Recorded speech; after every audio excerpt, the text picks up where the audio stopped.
जिस फैमिली से बिलोंग करते हैं, आपने बचपन से राजनीति देखी है, उस परिवेश का आप पर क्या असर पड़ा? क्या बचपन से ही आपको ऐसा लगता था कि यार राजनीति ही करना है? हमारे परिवार में राजनीति विपक्ष की राजनीति रही, सत्ता पक्ष की राजनीति नहीं रही। ज़्यादातर संघर्ष का दौर रहा, जब आम आदमी की समस्याओं से अपने को जोड़ नहीं सकते, उन समस्याओं पे आप बोल नहीं सकते, लिख नहीं सकते, आप आंदोलन में नहीं आ सकते, तो फिर राजनीति में कोई लोग पार्टिसिपेट करने की जरूरत नहीं है। आपने सबसे पहले चुनाव जो लड़ा था वो बीजेपी से ही लड़ा था और उस दौरान आपके पिताजी ने उसका विरोध भी बहुत किया था।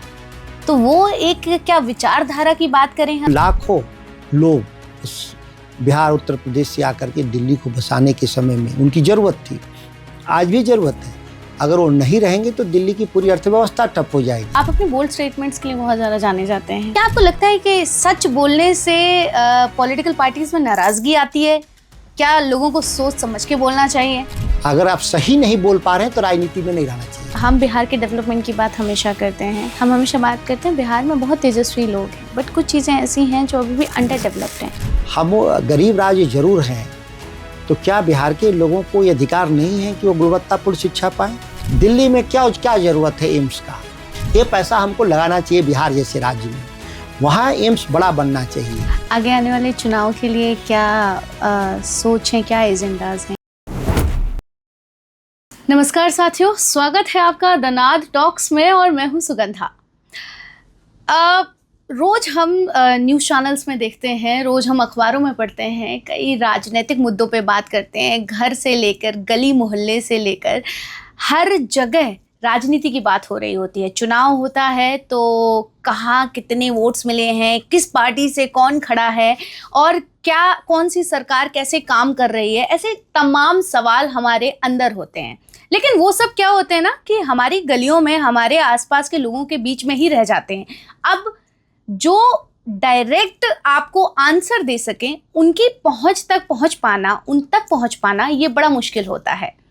तो मैं भी कई अपने टॉक्स में राजनीतिक मुद्दों पर बात कर चुकी हूँ, देश की राजनीति पर बात कर चुकी हूँ और बहुत सारे जो तमाम ज्वलनशील टॉपिक्स होते हैं उन पर भी बात कर चुके हैं हम। तो इस बार सोचा क्यों ना राजनीति को खुद हम नाद टॉक्स में ले आएँ और डायरेक्ट उनसे सवाल जवाब करें, जो एक भारत की आम जनता के सवाल जवाब हो सकते हैं। तो चलिए दोस्तों, स्वागत करते हैं आज मैं कहूँगी अभी तक के नाद टॉक्स में सबसे बड़े गेस्ट हैं आज हमारे साथ माननीय सांसद जी सुधाकर सिंह जी, जो बक्सर से बिहार से सांसद हैं और पूर्व कृषि मंत्री भी बिहार में रह चुके हैं। सर, आपका बहुत बहुत स्वागत है। नमस्ते सर, जैसे कि मैंने बोला अभी कि राजनीतिक मुद्दों पे हर घर में बात होती है, हर जगह ये होता है कि यार ऐसा नहीं करना चाहिए था, वैसा नहीं करना चाहिए था और ये नेताजी ऐसा कर रहे हैं। पॉलिसीज़ की बात होती है कि मतलब हर मन में, मुझे ऐसा लगता है डेमोक्रेसी है तो हर मन में सवाल जवाब होते हैं, बट डायरेक्टली वो सवाल नहीं मिल पाते लोगों से। तो आज थोड़ी बहुत उस बारे में भी बात करेंगे, लेकिन उससे पहले हम आपकी जर्नी जानना चाहते हैं। हम लोगों की जर्नी अगर हम देखें, छात्र जीवन से शुरुआत कहें जी, तो बहुत आसान, कहने में तो बहुत आसान है, लेकिन ये कठिन परिस्थितियों में हम लोग का छात्र जीवन शुरू होता है। ग्रामीण क्षेत्रों में, तब की मैं बात कर रहा हूँ 80s के आसपास, तो ढांचागत सुविधाओं का घोर अभाव था जी। उस मुश्किल दौर में हम लोग जब पढ़ाई शुरू किए प्राथमिक विद्यालयों में, तो आप यह मानकर चलिए कि जितने क्लास होते थे उतने कमरे नहीं होते थे। तो एक मुश्किल दौर ये है कि क्लास 6 तक हम लोग पेड़ के नीचे पढ़ते थे। कमोबेश ग्रामीण क्षेत्रों में, बिहार में और देश भर की स्थिति यही थी। 80 के आसपास की मैं बात कर रहा हूँ। तो अब आज से अंदाज़ा कर लें कि धूप हो, बारिश हो रहा हो, ठंड हो, उसी पेड़ के नीचे क्लास लगते थे और जो सरकार के टीचर थे वो अपना पढ़ाते थे। क्लास 7 से तो हम लोग को क्लासरूम में आने का अवसर मिला, जो बिल्डिंग था जिसको कह सकते हैं। Oh my God. तो ये मुश्किल दौर से पढ़ते हुए हम लोग हाई स्कूल भी अपने ग्रामीण क्षेत्रों में ही हम लोगों ने पूरा किया था जी। और तब उस ज़माने में बहुत कम इंटरमीडिएट और डिग्री कॉलेज जिला स्तर पे होते थे। तो हम लोग पहली बार निकले घर से बाहर तो चले आए इलाहाबाद पढ़ने, गवर्नमेंट इंटर कॉलेज में 2 साल वहाँ रहे हम लोग और इसके बाद दिल्ली यूनिवर्सिटी हम लोग आए पढ़ने के लिए, ग्रेजुएशन के लिए। तो इस मामले में छात्र जीवन में कठिन यात्रा इसलिए है कि गांव से निकल करके आप सरकारी विद्यालय से दिल्ली यूनिवर्सिटी तक आते हैं तो ये आसान नहीं था। अब भी आसान नहीं है, उस दौर में तो आसान था ही नहीं, अभी भी आसान नहीं है। ज़्यादातर जो दिल्ली यूनिवर्सिटी में जो उनका अपना एडमिशन का प्रोसेस है उसमें आप बहुत आसान नहीं है कि ग्रामीण क्षेत्रों से निकल करके आप यूनिवर्सिटी तक आ जाएं डीयू में। तो ये कई चैलेंजेज रहे हैं।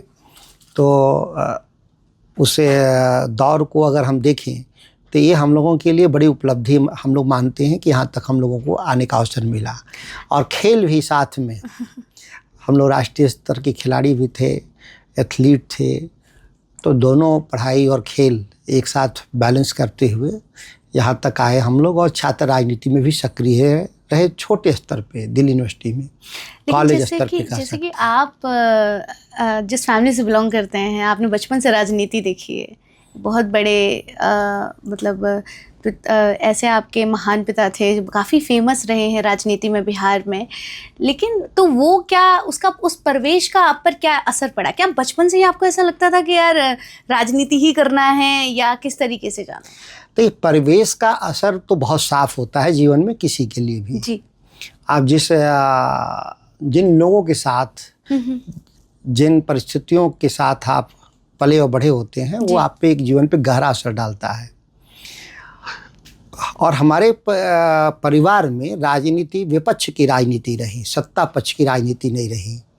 ज़्यादातर संघर्ष का दौर रहा। आप देखेंगे 52 से हम लोग आप कह सकते हैं कि 77 में एक सरकार बनती है, जनता सरकार जी।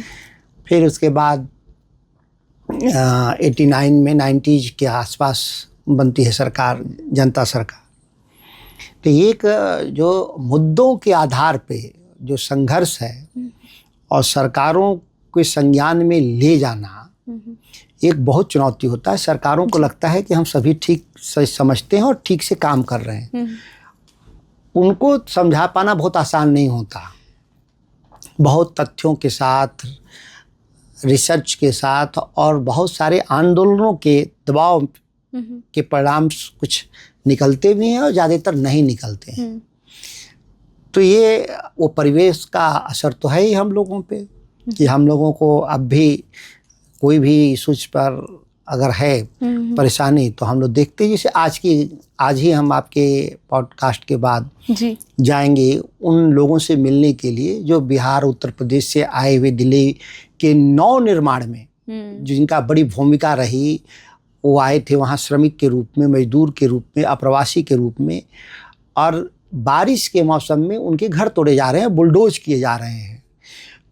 यह कोई कल्पना से परे है कि एक कानून भी कहता है, एक नैतिकता भी कहती है कि बरसात के समय, बारिश के समय पक्षी का भी घोंसला नहीं तोड़ा जाता। यहाँ तो इंसानों की बस्ती उजाड़ी जा रही है। और एक नारे के साथ कि हम देश में 2022 तक सभी लोग को घर मुहैया कराएंगे, यह सरकार का नारा था, मोदी सरकार का। अब 22 तक किसको घर मिला नहीं मिला ये आंकड़े तो सरकार की खुद बता रहे हैं कि और लोगों की ज़रूरत है अभी जी। लेकिन जो आशियाना घर अपने लोग बनाया था उनको आप तोड़ रहे हैं। ये उम्मीद सरकारों से लोग नहीं करते। आपने कहा था दिल्ली के लिए कच्ची बस्तियों को हम पक्की करेंगे, हम उनको सेटल्ड करेंगे जिसको कह सकते हैं। तो आप सेटल्ड कहाँ कर रहे हैं, आप तो तोड़ रहे हैं। तो ये इस तरह का जो परिवेश है इसका असर एक राजनीतिक सामाजिक जीवन में गहरा असर होता है। और इसी का समाधान के लिए हम लोकतांत्रिक सिस्टम में पद्धति में हम शामिल होते हैं। अगर हम नहीं ऐसा कर सकते तो हमारा जो आप लक्ष्य से भटकाव आप माने, तब बिना आप लक्ष्य के राजनीति कर रहे हैं।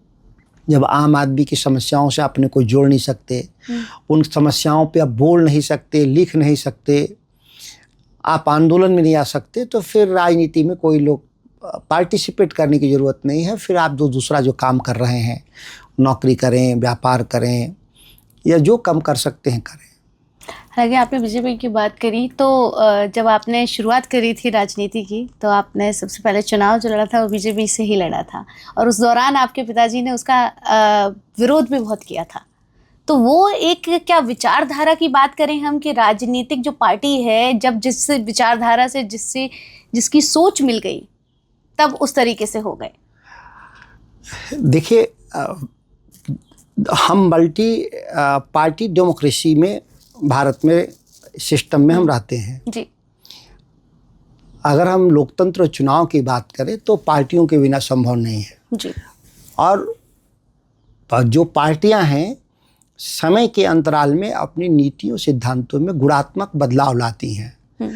वो जनभावनाओं के आधार पे भी बदलाव लाती हैं, और जो उसके कोर एजेंडा, जो उनकी शुरुआती जो कोर एजेंडा है, उसमें भी बदलाव लाती हैं। कभी कभी किसी मुद्दे को राजनीतिक दल पीछे छोड़ देते हैं और आगे बढ़ते हैं, और जब वो पूरी ताकत में आते हैं, अपार बहुमत में, तो मूल मुद्दे पर वापस चले आते हैं। आप देखेंगे कि अभी 2-3 ऐसे बड़े बयान हैं। अभी कल दत्तात्रेय होसबोले का बयान है कि भारत के प्रेम्बल्स में, प्रस्तावना में, धर्मनिरपेक्ष और समाजवाद शब्द को निकाल दिया जाना चाहिए। ये कोई नई बात वो नहीं कह रहे हैं। आप देखेंगे कि जब वोट चुनाव लड़ने जाते हैं तो उस दौर में इन मुद्दों पे साइलेंट हो जाते हैं, बात नहीं करते हैं, और दूसरे काल्पनिक बात करने लगते हैं जी। स्थानीय बात करेंगे, तात्कालिक बात करेंगे, और जो ही बहुमत में आएंगे तो अपने कोर एजेंडा पे वापस चले जाते हैं। तो ये राजनीतिक दलों का संकट भी है इस देश के भीतर, और देखें तो इसी तरह से राजनीतिक दल चलाए भी जा रहे हैं। तो ये तो मतलब हर राजनीतिक दल के साथ। मैंने कहा ये बातें, हमने राजनीतिक दलों की बात कहा, हमने किसी एक पार्टी की बात नहीं किया, और हमने एक बयान चूँकि आज के संदर्भ में तत्काल में मैंने एक उदाहरण के तौर पे दिया। तो ये आप देख सकते हैं इस विषय को।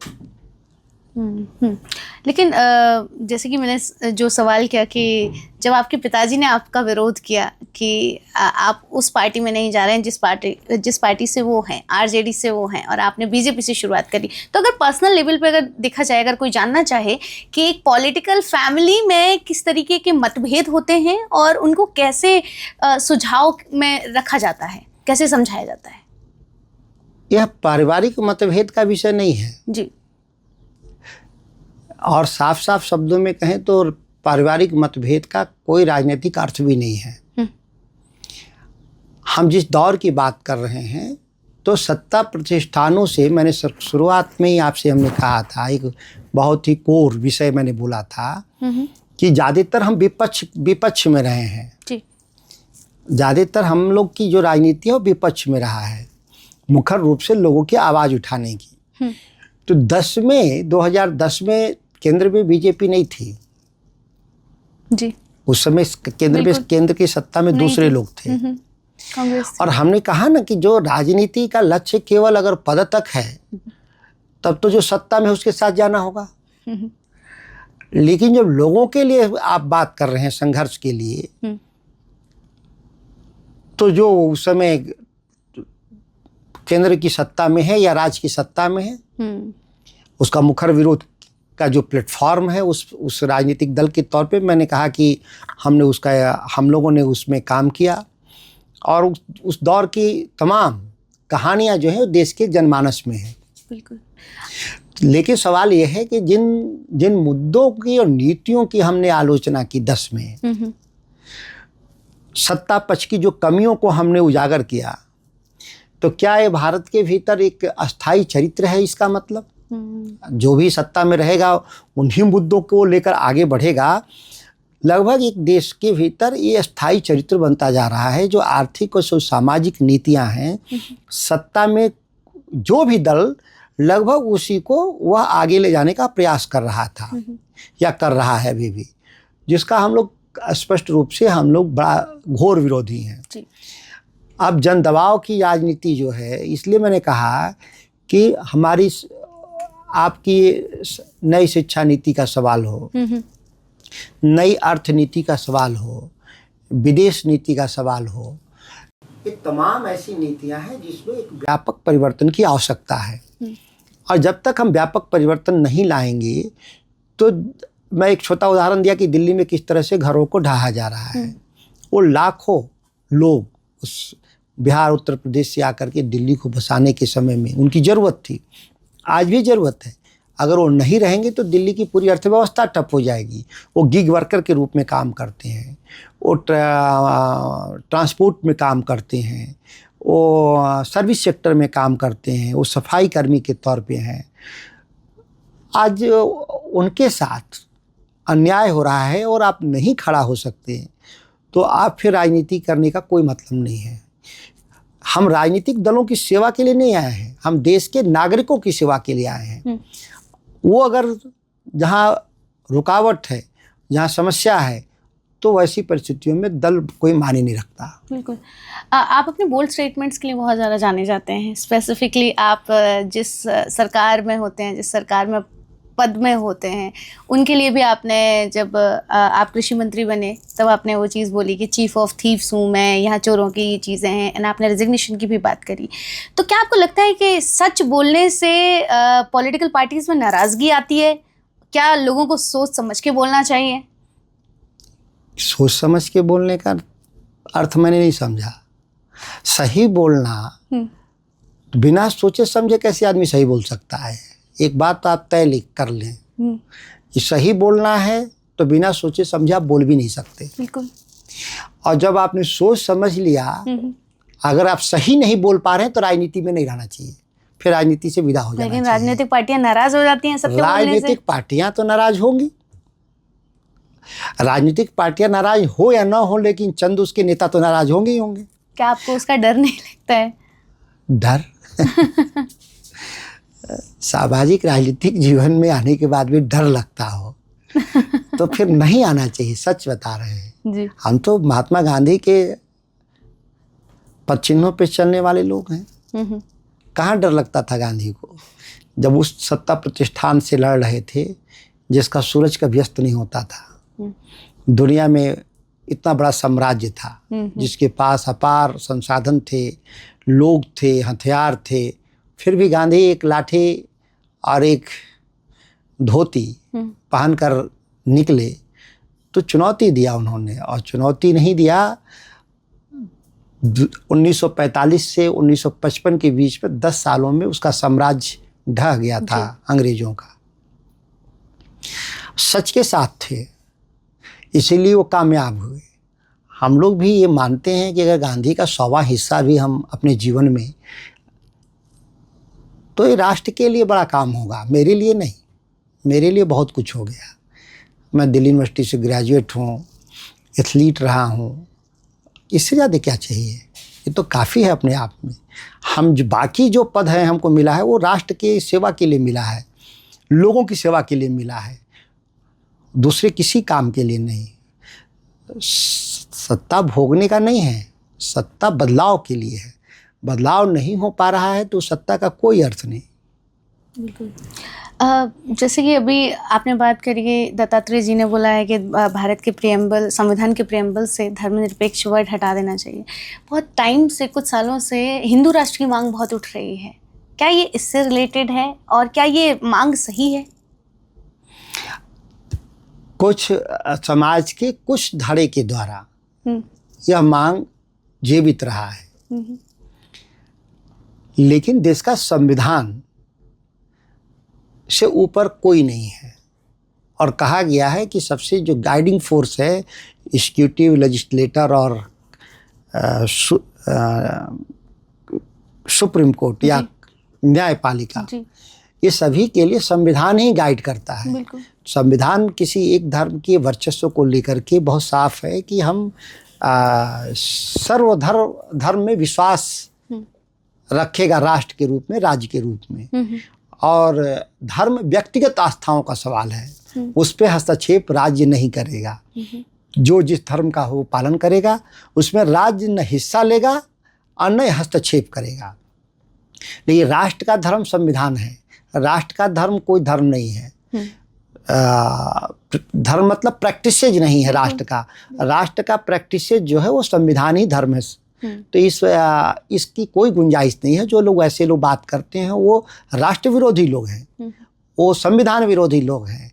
इसीलिए कहते हैं कि हम संविधान बदलने के लिए हमको बहुमत चाहिए। तो इसकी जनता ने तो संविधान बदलने की बहुमत तो कभी किसी को नहीं देगी। 2/3 देने के बाद भी आप संविधान के फंडामेंटल्स को नहीं बदल सकते, उसके लिए सुप्रीम कोर्ट बैठा हुआ है। बिल्कुल। जब आप पहली बार बक्सर से चुनाव जीते, सांसद बने, तब क्या सोच थी? क्योंकि हम बिहार के डेवलपमेंट की बात हमेशा करते हैं, हम हमेशा बात करते हैं बिहार में बहुत तेजस्वी लोग हैं, बट कुछ चीज़ें ऐसी हैं जो अभी भी अंडर डेवलप्ड हैं। तो जब आप चुनाव जीत के सांसद बने तो क्या सोच थी? देखिए, बक्सर और बिहार कोई अलग नहीं है। जी जी, जो बिहार की समस्याएं हैं वहीं बक्सर की समस्या है। बिल्कुल। बक्सर की ही समस्या बिहार की समस्या है। जी। और एक देश के सांसद होने के नाते, संसद सदस्य होने के नाते, ये हमारी जिम्मेदारी जो बनती है वो बनती है कि हम ऐसा एक कॉन्स्टिट्यूशनल फ्रेम तैयार करें जिसमें सभी को न्याय मिले। न्याय की मूल अवधारणा में ह्यूमन डेवलपमेंट इंडेक्स, मानव विकास सूचकांक में हम कहाँ खड़ा हैं बिहार के लोग। खास तौर से हम शिक्षा का क्या हालत है, बिल्कुल, स्वास्थ्य सेवाओं का क्या हालत है, कृषि क्षेत्र का क्या हालत है, रोजगार का क्या हालत है। ये 4-5 जो महत्वपूर्ण जो इंडिकेटर्स हैं उसमें हम कहाँ खड़ा हैं। तो आप देखिएगा कि हम राष्ट्रीय औसत से नीचे हैं हर मामले में बिहार के लोग। तो इनमें बदलाव कैसे आएगा? बिल्कुल। एक नीति निर्माण करने वाले के तौर पे बदलाव का क्या तरीका है? बदलाव का तरीका बहुत साफ है कि हमको जो फंडामेंटल्स प्रॉब्लम है उसमें हमको निवेश करना होगा। एक राष्ट्र राज्य के रूप में भी, एक व्यक्ति के तौर पे भी, दोनों सामूहिक प्रयास के जरिए इसको बदलाव ला सकते हैं। अब बिहार में देखेंगी तो हम लोग जब बीच में 17 महीने के लिए तेजस्वी यादव जी के नेतृत्व में हम लोग नीतीश कुमार के साथ हम साझा कर रहे थे, जिसमें मैं भी कृषि मंत्री था जी। तो हम लोगों ने कुछ बदलाव ला पाए थे। जैसे कि शिक्षक बहाली हम लोगों ने किया, रेगुलर बहाली बीपीएससी के जरिए, वह भी एक देश में अपने आप में एक रोल मॉडल है भारी संख्या में। क्योंकि गुणवत्तापूर्ण शिक्षा देने के लिए पर्याप्त संख्या में टीचर होना चाहिए, क्लासरूम होना चाहिए और प्रति व्यक्ति, प्रति छात्र निवेश होना चाहिए। हम गरीब राज्य जरूर हैं, तो क्या बिहार के लोगों को ये अधिकार नहीं है कि वो गुणवत्तापूर्ण शिक्षा पाएं? क्या देश की बैठी हुई जो सरकार है, जहाँ इस तरह की गैप हैं, रीजनल इम्बैलेंसेज जहाँ पर हैं, वहाँ पर भारत सरकार क्या प्रयास कर रही है? बजट का कौन हिस्सा वहाँ खर्च कर रही है? कहा गया है कि भारत संघों का, भारत जो संविधान में हमने एडॉप्ट किया, फेडरल स्टेट, राज्यों का संघ होगा, राजनीतिक संघ होगा। दूसरी बात, केवल राजनीतिक संघ होगा नहीं होगा, बल्कि आर्थिक संघ भी होगा। मतलब आर्थिक न्याय भी लिखा है। बिल्कुल। तो क्या हम बिहार में आर्थिक न्याय के लिए हम भारत की सरकार के द्वारा क्या प्रयास किया जा रहा है? अगर हम देखें तो सबसे जो फंडामेंटल्स राइट्स में हम लोगों ने जोड़ दिया शिक्षा का अधिकार 2009-10 में, लेकिन 9-10 के बाद आज 15 साल हो गया। हमारे पास कहा गया है कि जब हम एक फंडामेंटल्स राइट्स को हम किसी पॉलिसीज के जरिए उसको आप डाउनग्रेड नहीं कर सकते। कोई ऐसी हम नीति नहीं बना सकते, कोई हम पॉलिसी नहीं ड्राफ्ट कर सकते जो फंडामेंटल राइट्स को कम तक कम कर रहा कम हूं। कर रहा हूँ। लेकिन हुआ क्या नई शिक्षा नीति में? आप देखेंगे कि निजी क्षेत्रों के बढ़ावा देने के लिए व्यापक स्तर पे नीति बदल दी गई। हमारा उस कानून में था कि 1 किलोमीटर के दायरे में प्राइमरी स्कूल हो, 3 किलोमीटर के दायरे में मिडिल स्कूल हो, 5 किलोमीटर के दायरे में हाई स्कूल हो। यह तमाम बातें लिखी हुई थी। लेकिन अभी क्या है, जब इम्प्लीमेंटेशन जब होने लगा तो इन तमाम बातों को भुला दिया गया। और उसमें इसका खामियाजा है कि देश के जो हाशिए का समाज है, जो 98% लोग हैं जिनके पास पेइंग कैपेसिटी नहीं है कि वो निजी क्षेत्रों में विद्यालयों में जा सकें, तो केवल क्या हम देश चला रहे हैं 2% ताकतवर लोगों के लिए जो इनकम टैक्स पेई लोग हैं, कि हम 98% उन लोगों के लिए हम देश चलाएंगे जिनको ज़रूरत है शिक्षा, स्वास्थ्य, कृषि सेवा में, मूलभूत ढांचाओं में निवेश का। आज वहाँ पे निवेश हटा लिया गया या निवेश कम कर दिया गया। और आप हर जगह एक इंश्योरेंस स्कीम टाइप आप लॉन्च कर रहे हैं। अब बहुत लोगों को हेल्थ कार्ड दे दिया गया इस देश में। कहा गया कि ये बहुत क्रांतिकारी बदलाव है। लेकिन वो कार्ड लेके कहाँ जाए लोग इलाज कराने के लिए? हॉस्पिटल होना चाहिए। हॉस्पिटल जब ग्रामीण क्षेत्रों में आप देखेंगी, देश के सैकड़ों ऐसे जिला हैं जो हेल्थ इंश्योरेंस के कवर करने के लिए जो रिक्विजिट इंफ्रास्ट्रक्चर चाहिए हॉस्पिटल में, वो निजी क्षेत्र या सरकारी है ही नहीं। अब बताइए, जिनके पास पैसे अगर होते जाके दिल्ली बॉम्बे के हॉस्पिटलों में इलाज कर लेते तो इनको इंश्योरेंस की कार्ड की कोई ज़रूरत नहीं थी। वो लोग थे जो गरीबी रेखा के नीचे इस देश में जीवन बसर करते हैं, जिनकी रोज़ की आमदनी 20 रुपए से प्रतिदिन से नीचे है। ऐसे लोगों के लिए आप हेल्थ कार्ड देकर भी क्या करेंगी जब हॉस्पिटल उनके ज़िला में, उनके अगल बगल नहीं है? तो ये इस गैप को कौन पूरा करेगा? इस गैप को सरकार पूरा करती है। दिल्ली में क्या ज़रूरत है एम्स का?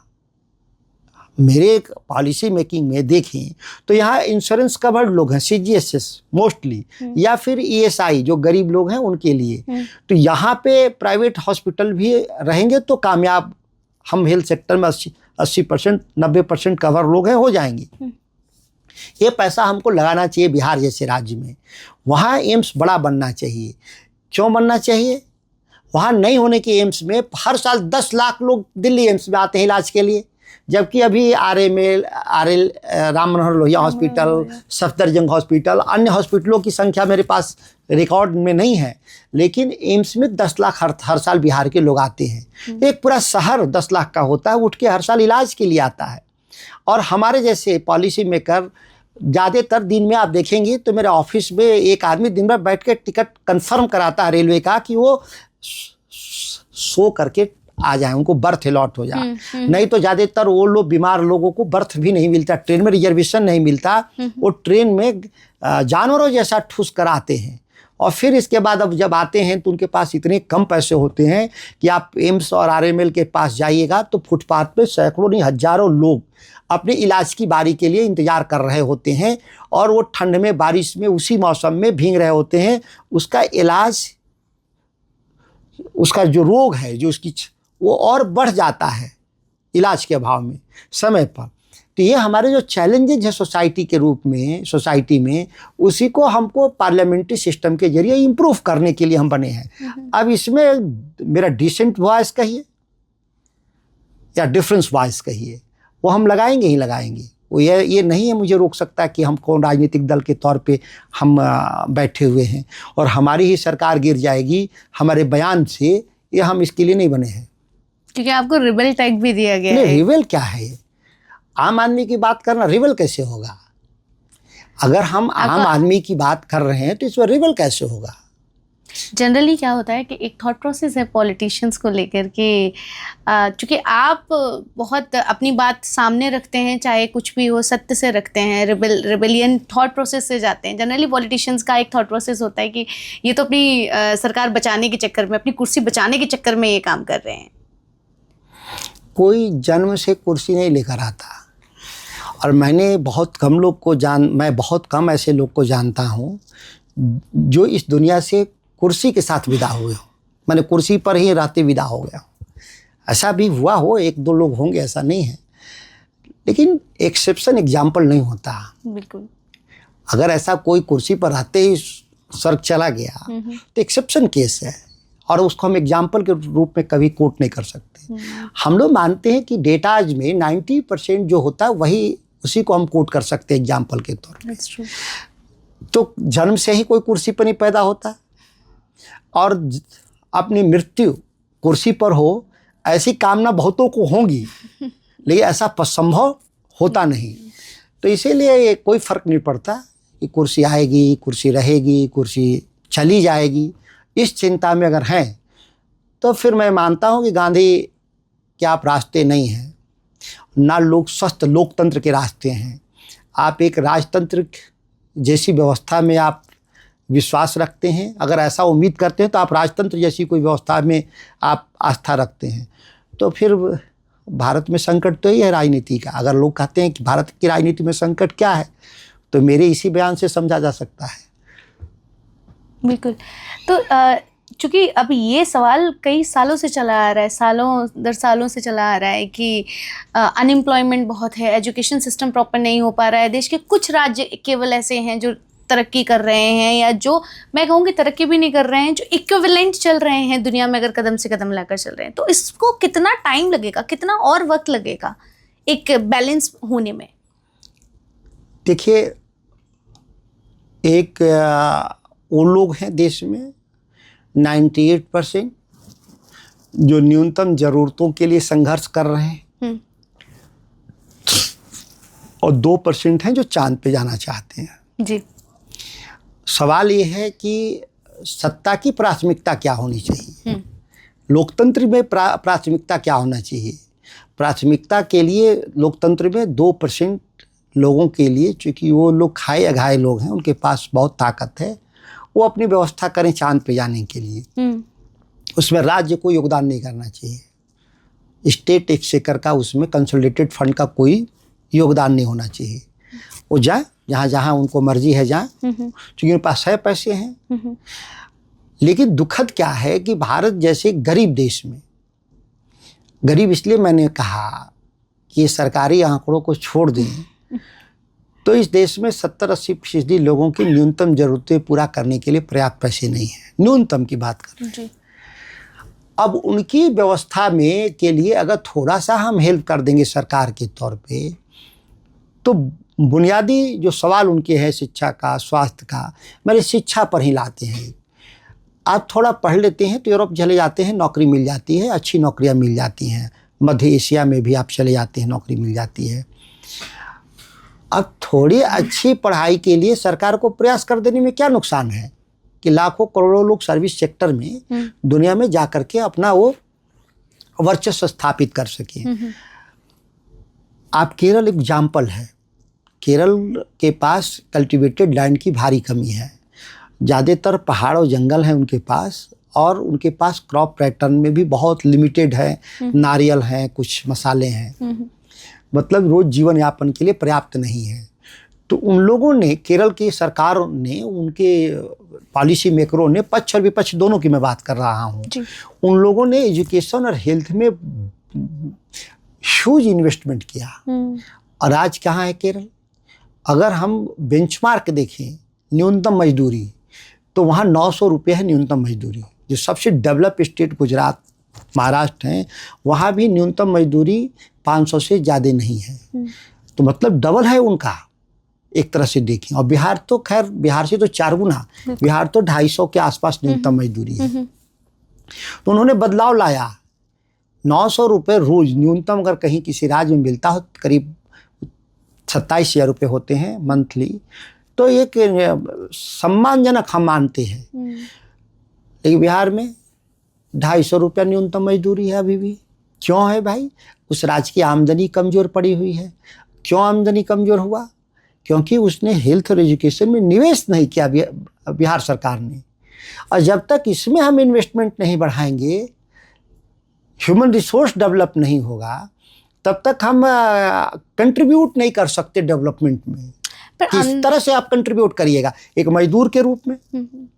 कंट्रीब्यूट करेंगे इकोनॉमी में, कि आप पढ़ लिख करके आप एक टेक्नोक्रेट के रूप में कंट्रीब्यूट करेंगे। तो ये बेसिकली डिफरेंसेस केवल हमारे एजुकेशन सिस्टम का है। पर आप भारत को गरीब देश बोल रहे हैं, और अभी रिसेंटली भारत की जो इकोनॉमी है, जीडीपी है, वो वर्ल्ड में 4th नंबर पर रैंक कर रही है। हम दुनिया के 113वें नंबर पर हैं प्रति व्यक्ति। तो वो आंकड़े क्या है फिर? क्या वो सच्चाई नहीं है? ये सच्चाई है। तो आप प्रति व्यक्ति आय पर ना आप हिसाब करेंगी। 145 करोड़ लोगों में $3.5 ट्रिलियन को डिवाइड कर दें तो हम कहाँ खड़ा हैं? हम तो अफ्रीका के लोगों से भी गरीब हैं। आश्चर्य है ना कि ये $1 ट्रिलियन, उसमें भी आप इक्वल तो डिस्ट्रीब्यूशन तो खैर कम्युनिस्ट राज में भी नहीं था जी। लेकिन हम अमेरिकी मॉडल को भी देखें तो वहाँ भी एक अमीर और गरीब के बीच का फासला 20 गुना से ज़्यादा न हो, ये प्रयास करती है सरकार। हमारे यहाँ तो एक आम आदमी या एक अमीर आदमी के बीच में 2 लाख गुना का अंतर है। ये हमारी नीतिगत विफलता है। ये देखना सरकारों का काम होता है।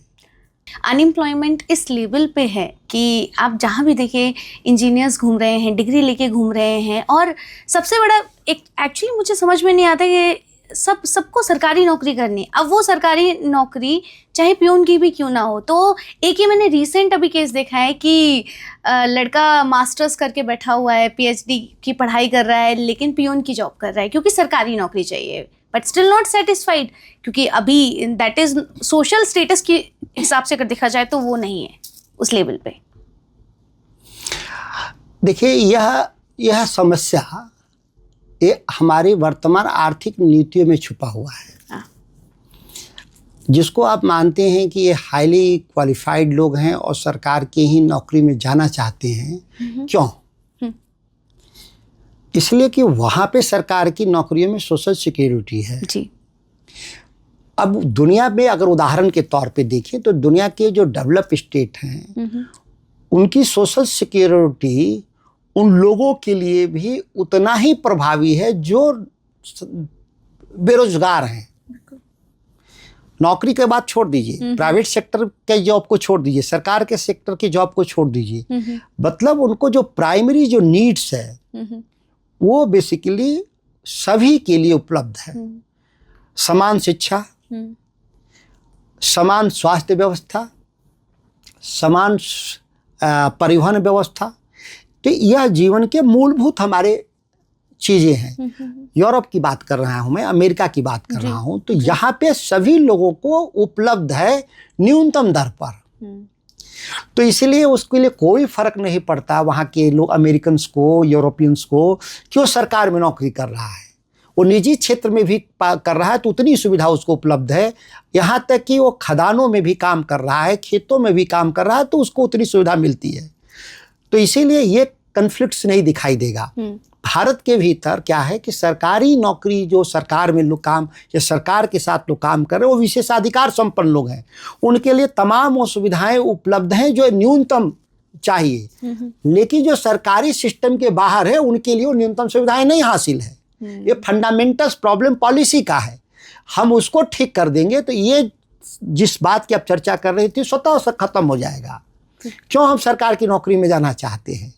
किसी के लिए मैं बात कर रहा हूँ कि उसको एक पेंशन मिल जाएगा, उसको हेल्थ सर्विसेज फ्री मिल जाएंगे, उसको आवास मिल जाएगा, HRA हाउस रेंट मिले या फिर सरकारी घर मिल जाए, तो लोग इसको प्रेफर करते हैं। कम सैलरी भी अगर प्राइवेट सेक्टर के मुकाबले है तो वो प्रेफर करता है। जो ही निजी क्षेत्र में जाएगा तो उसको वो सारी सुविधाएं नहीं मिलेंगी। तो ये हमारा इसीलिए प्राइवेटाइजेशन के खिलाफ हम हैं। बेसिक एम्यूनिटी जो सुविधाएं हैं वो प्राइवेटाइज नहीं होना चाहिए। तो किसी को प्रीमियम सुविधाएं चाहिए तो ठीक है, उसके लिए पे करें। मैंने कहा कुछ लोगों को चांद पे जाने की शौक है तो उसको पे करके वो जाएंगे।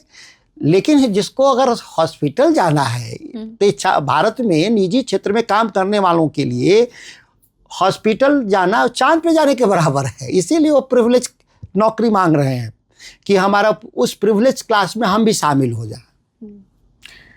तो आपके हिसाब से जब आप बात करते हैं सरकार से या सरकार से कोई डिमांड करते हैं, तो शिक्षा नीति में क्या ऐसे चेंजेस होने चाहिए, अगर हम कुछ चंद चेंजेस की बात करें? देखिए, सबसे है कि जो प्राइमरी एजुकेशन, जिसको हम एलिमेंट्री एजुकेशन कहते हैं, वो एक रूप होना चाहिए देश में, लेवल प्लेइंग होना चाहिए, बराबरी का होना चाहिए। अब एक छोटा उदाहरण दूं कि नीट की परीक्षा में जब शामिल होते हैं बच्चे 12वीं पास करके जेई में, तो वो डीपीएस आरके पुरम का बच्चा और मेरे गांव का पढ़ा हुआ बच्चा को एक आता है क्वेश्चन पेपर, जबकि आप उसके एजुकेशन के क्वालिटी को देखें तो 10 टाइम्स डिफरेंसेज है। यहाँ पे इन्वेस्टमेंट 6 लाख रुपए है लगभग, एक डीपीएस में पढ़ने वाले पर एक प्रति बच्चे पे 6 लाख का निवेश है। मिनिमम 5 लाख तो है ही जी। और हमारे गांव में बच्चे पे कितना निवेश हो रहा है प्रति व्यक्ति, प्रति छात्र? तो एकदम निचले स्तर पे है, 3500-3600 रुपये साल में खर्च करते हैं। तो दोनों के एजुकेशन की क्वालिटी में जब डिफरेंसेज हैं, तो उसके जो एग्जामिनेशन में जब एंट्रेंस में आप इक्वल पर कैसे उसको प्ले कर रहे हैं। ऑब्वियस है कि जब अनइक्वल एजुकेशन है तो एग्ज़ाम इक्वल नहीं हो सकता। आप उसको अलग अलग तरीके से, नज़रिए से उसको कंपनसेट करना होगा उनके लिए जिनके जो कम सुविधाओं में पढ़ाई कर रहे हैं। उनको कंपनसेट करने का कोई मॉडलिटी अगर डेवलप नहीं करते हैं तो यह जो विभाजन है, जो ऊपर ऊंच नीच का, ये गैप और बढ़ जाएगा। बिल्कुल। और अगर हम हायर एजुकेशन की बात करें, जहाँ पर जैसे हमने एग्ज़ाम्स की भी बात करी है, और भी कॉम्पिटिटिव एग्ज़ाम्स होते हैं, सिविल सर्विसेज के एग्ज़ाम्स होते हैं, गवर्नमेंट सर्विसेज के एग्ज़ाम्स होते हैं, तो उनमें क्या चेंजेस आने चाहिए? इसके लिए हमको एफर्मेटिव एक्शंस लेने होंगे। एफर्मेटिव एक्शंस का एक बेस्ट एग्जांपल हम लोग कोट करते हैं जेएनयू में एडमिशन सिस्टम को जी। उन्होंने 80 के दशक में अपने एडमिशन सिस्टम को स्टूडेंट्स यूनियन ने एक मॉडल डेवलप किया था, जिसको यूनिवर्सिटी ने अडॉप्ट कर लिया था। ख्याल करिए, स्टूडेंट यूनियन ने उस मॉडल को डेवलप किया था, गवर्नमेंट नहीं, जिसको यूनिवर्सिटी का एडमिनिस्ट्रेशन अडॉप्ट किया था कि उन बच्चों को जो जेएनयू में पढ़ना चाहते हैं, अगर वो ग्रामीण क्षेत्र से आया है तो उसको ग्रेस मार्क देते थे लोग। दूसरा ग्रेस मार्क उनको मिलता था कि किस लैंग्वेज, रीजनल लैंग्वेज से पढ़ के आया है तो उसका एक सेकेंड ग्रेस मार्क देते थे, क्योंकि उसको क्योंकि बेसिकली उसको अंग्रेजी में नहीं पढ़ा होता था, कॉन्वेंट में नहीं पढ़ा होता था, और टियर 3 टियर 4 सिटी से, मतलब गांव से आया हुआ था, तो इसीलिए उनको ग्रेस मार्क देते थे। और इस ग्रेस मार्क के चलते वो एडमिशन लेने में सक्सीड कर जाता था जेएनयू में। और आप देखें कि 80 के बाद तो जेएनयू इस देश का सबसे टॉप यूनिवर्सिटी बन गया हुआ। तो ये मैंने इसलिए कहा कि एफर्मेटिव एक्शंस के जरिए डिजाइन करना होगा। या तो हम इक्वल कर दें देश में एजुकेशन सिस्टम को, जो सबसे बेस्ट तरीका है। इन बिटवीन, क्योंकि ये प्रोसेस को कंप्लीट करना में मे बी ह्यूज इन्वेस्टमेंट का जरूरत होगा, मे बी इसको टाइम टेकिंग होगा, तब तक हम एफर्मेटिव एक्शन के जरिए इस तरह के प्रोविजन के जरिए उनको एडवांटेज दे सकते हैं कि वो मेन स्ट्रीम में आ सके, जो समाज में पीछे रह गए हो मेन स्ट्रीम में आ सके। अगर और जॉब्स हमें ऑफर करनी हो, क्योंकि उस लेवल पे जैसे नौकरियां नहीं निकलती हैं, उस लेवल पे लोगों को एम्प्लॉयमेंट नहीं मिल पा रहा है, तभी मजबूरन लोगों को दूसरे काम करने के लिए मजबूर होना पड़ रहा है। तो ऐसे क्या क्या और कार्य शुरू किए जा सकते हैं, क्या क्या ऐसी पॉलिसीज बनाई जा सकती हैं अनएम्प्लॉयमेंट को रोकने के लिए? देखिए, ग्रामीण क्षेत्रों में अनएम्प्लॉयमेंट को रोकने के लिए सबसे बेस्ट जो पॉसिबल तरीका है कि हम मिनिमम सपोर्ट की गारंटी दें। एमएसपी, जो हम एग्री प्रोड्यूस हैं, वो लॉस मेकिंग होते जा रहे हैं देश के भीतर। आप बाजार में कम्पिटिटिव मार्केट में, फ्री ट्रेड में, अगर फार्मर्स को, जो स्मॉल फार्मर्स इस देश में 93% स्मॉल और मार्जिनल फार्मर्स हैं, तो स्मॉल और मार्जिनल फार्मर को आप कम्पिटिटिव मार्केट में जब छोड़ देते हैं तो उसकी जो कॉस्टिंग होती है, जो इनपुट कॉस्ट होता है, वो रिकवर नहीं कर पाता और लॉस मेकिंग होने से वो खेती छोड़ता है। तो खेती छोड़ेगा तो अनएम्प्लॉयमेंट स्टार्ट हो गया। अब हम अनएम्प्लॉयमेंट जब उसके पास होगा तो वो दूसरे जगहों पे माइग्रेट करता है, सस्ते दर पे अपना श्रम बेचने का प्रयास करता है, तो जॉब मार्केट भी एक फ्लक्चुएट कर जाता है और ओवर सप्लाई का एक सामना करना पड़ता है जॉब मार्केट में। तो इसके लिए है कि मिनिमम जो इनकम्स की गारंटी हम सरकार के जरिए अगर दें, सरकार की नीतियों के जरिए, तो ये बहुत साधारण और इस पर कोई एक्सपेंडिचर नहीं आना है। एक लोग बार बार कहते हैं कि सरकार के खजाने पे बोझ बढ़ेगा, ऐसा कैसे है? कोई खजाने पर बोझ नहीं बढ़ता। आप समझ लीजिए कि आप ताज होटल में अगर बासमती चावल खा रही हैं और किसान भी वही खा रहा है, तो दोनों के अगर पैसे के रूप में देखें तो कितना अंतर आएगा? 1000 गुना अंतर आएगा। इसलिए 1000 की 1 केजी चावल बासमती जो रुद्रपुर में जो किसान है वो 100 रुपये में अपना उगा लेता है। लेकिन वही 1 केजी चावल को अगर ताज होटल में अगर उसको वैल्यू एडिशन हो रहा है तो 8000 रुपये का है। तो हमने कहा कि ये ताज में 8000 रुपये खर्च करना लोग अफोर्ड कर रहे हैं, लेकिन वही चीज़ का दाम किसान के यहाँ 100 रुपये से 150 रुपये हो जाए तो अफोर्ड करने को तैयार नहीं है। तो ये एक सामूहिक जो सोच है राष्ट्र का, उसमें मैं मानता हूँ कि उसके भीतर एक सिस्टम में फेलियर्स है जिसको इम्प्रूव करने की ज़रूरत है। क्या हमें इंडस्ट्रियलाइजेशन पे भी और वर्क करना चाहिए? देखिए, इंडस्ट्रियलाइजेशन का एक मैक्सिमम आउटरीच है। ऐसा नहीं है कि सभी जगह पे इंडस्ट्री बन जाएगा और सभी लोग इंडस्ट्री में ऑब्जर्व हो जाएंगे। ये काल्पनिक बात है। क्योंकि हमने पहले बात करी थी make in India, made in India की बात करी थी कि हमने बाहर से इंपोर्ट करना सामान बंद कर दिया था। तो अगर अनएम्प्लॉयमेंट का इतना बड़ा सवाल है तो हम कुछ इस तरीके की फैक्ट्रीज खोल सकते हैं, कुछ मैन्युफैक्चर ऐसा खोल सकते हैं। क्या सरकार ऐसा कुछ कर सकती है जो नहीं कर रही है? सरकार तो नारे गढ़ रही है। अगर हम नारों की गिनती करें तो यहाँ कोई आपके पॉडकास्ट में उसकी ज़रूरत नहीं है कि सुनने वाले लोग जानते हैं कितना नारे गढ़े गए। वास्तविक रूप से मैंने कहा ना कि बदलाव के लिए जो सबसे बड़ा चीज़ है रोटी, कपड़ा और मकान। तो रोटी खेत से पैदा होता है, कपड़ा भी ऑलमोस्ट खेत से पैदा होता है, रुई, कपास। बिल्कुल। और ये ठीक है, पेट्रोलियम जो पॉलिस्टर यार्न आया है तो हेल्थ के लिए भी अच्छा नहीं है, इकोनॉमी के लिए भी अच्छा नहीं है। तो ये दोनों चीज़ वहीं से आता है। तो हम फार्म सेक्टर को अगर हम थोड़ा सा ठीक कर दें, नीतिगत समर्थन कर दें, हम पैसे की, अब भी सब्सिडी और पैसे की बात मैं नहीं कर रहा हूँ, मैं उस पर किसान इस देश में लाखों साल से खेती हो रहा है, इंडस्ट्री तो सैकड़ों साल से है, लेकिन यह तो सृष्टि लाखों साल से है। तो सरकार उस समय तो ये जो आधुनिक जो लोकतंत्र कहते हैं, एडमिनिस्ट्रेशन कहते हैं, ये तो भी 1000-2000 साल का इतिहास है। इससे पहले तो भी नहीं होता था। तो लोग अपनी खेती नहीं करते थे, तो उनको जानते हैं खेती करना, लोग अपने से कर लेते हैं। उसको जो बाजार में जो कंपटीशन है वो अंतर्राष्ट्रीय बाजार को ओपन कर दिया गया। और अंतर्राष्ट्रीय बाजार को जो ओपन करते समय डोमेस्टिक जो हमारे फार्मर्स थे उनको प्रोटेक्ट नहीं किया गया। यूरोप में, अमेरिका में एग्रीकल्चर इंडस्ट्री के समान है वहाँ। वो हाईली सब्सिडाइज्ड वहाँ है और वो उस लेवल पे ऑटोमेशन है उनका, क्योंकि वहाँ पे आदमी कम है, तो उनका प्रोडक्ट प्रोड्यूस चीपर है और सब स्टैंडर्ड भी है। याद करिए, जो जीएम सीड है, जी प्रोड्यूस है, जीएम प्रोड्यूस है, जेनेटिकली मॉडिफाइड, जेनेटिकली एडिटेड जो प्रोड्यूस है वो इन्फीरियर है और चीपर है उसका प्रोडक्शन लागत, प्रोड्यूस। वो भारत के भीतर फ्लडेड हो रहा है, वो अब सस्ते में वो भारत के भीतर वो भेज रहे हैं। हमारी सरकार उसको चेक नहीं कर रही है। आप कह सकते हैं भाई सस्ता वो बेच रहे हैं तो आपको क्या आपत्ति है? सस्ता वो प्रोडक्शंस नहीं है, इनपुट को सस्ता कर दिया उन्होंने। फर्टिलाइजर सस्ता कर दिया, पानी सस्ता कर दिया, बिजली सस्ता कर दिया, फार्म इक्विपमेंट्स को उसने सब्सिडी पर दे दिया, ऑटोमेशन कर दिया। तो इसके चलते उनका चीपर, अब भारत में अगर यूँ ही कर देंगे तो फिर ये प्रॉब्लम अनएम्प्लॉयमेंट का बढ़ा हो जाएगा। क्योंकि मेरे इंसान लोग हैं, जो आदमी है खेतों पे काम करेंगे, सारा कुछ हम मैकेनाइज्ड कर देंगे, तो फिर हमारा लोग इससे निकल करके कहाँ जाएंगे?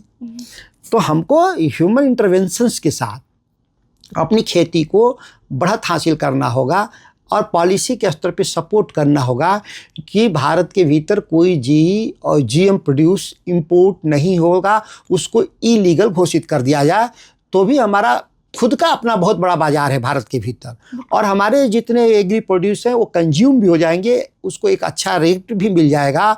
और आज तो आप मिलेट के नाम पे देख रही हैं किस तरह से बाजार है। आप ओरिजिनल प्रोड्यूस के बारे में, कोई मानता है कि ये फॉरेस्ट प्रोड्यूस है या इसमें कोई मॉडिफिकेशंस नहीं है, केमिकल्स इस्तेमाल नहीं है, ऑर्गेनिक है, तो उसका बाजार में, अंतर्राष्ट्रीय बाजार में भी डिमांड है, क्योंकि उनको भी वहाँ पे उन लोगों ने अपनी पूरे इकोसिस्टम को और बायोडाइवर्सिटीज़ को उन्होंने बर्बाद कर दिया डेवलपमेंट के नाम पे। डेवलपमेंट को हमेशा एक बात, कोई भी नेचर के साथ छेड़छाड़ के साथ कोई भी डेवलपमेंट सस्टेनेबल नहीं है।